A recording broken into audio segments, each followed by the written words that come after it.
غفورова شیرینکور شناخته توجک که چند پیش در برنامه نوگفته و در کانال ارزو ایسوف از تو هول بخونه بودن شکایت کرده بود.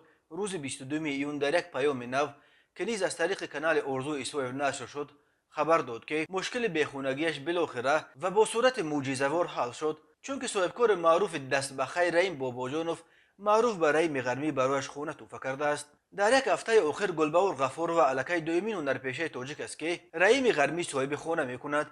روز 15 میلیون بختیار رحیموف معروف به غریب شاه اساسگزار استودیوی غریب شاه کمپانیا هم خبر داد که رحیم غرمی برای او به 60,000 دلار خانه خریده است. گلبهور غفور و که اساسا توسط استودیوی خندین کمان شهرت یافته است در این پیامش گفت اگر گویم که من امروز خرسندترین آدم در روی تمام جهانم خطا نمیکنم، چون که مشکل بیخونگی من بعد 25 سال عذاب و مشقتش پشت سر شد. تشکر برای مهاجران برای دستگیریشان. محض دعاهای شما، دعاهای پدر و مادرم که میگفتند الهی خانه دار شوی سبب شد و کار من حل شد. وقتی در حسابم بعد مراجعت به مردم 11,000 جمع شد که من با اون خانه خریدن نتوانستم، من کمی زیخ شدم. ولی رحیم غرمی این صاحبکار در حقیقت آبادکار و وطن دوست که دست کمکش به همه میرسد بعد همگی یک تماس تلفنی به من گفت که زیق نشوید ابا جان، مشکل شما حل شد، شما الکی صاحب خانه هستید. باورم ناآمده گشته پرسیدم که اگر همین خیل می شود؟ گفت تمام بعد 2 روز صاحب خانه می شوید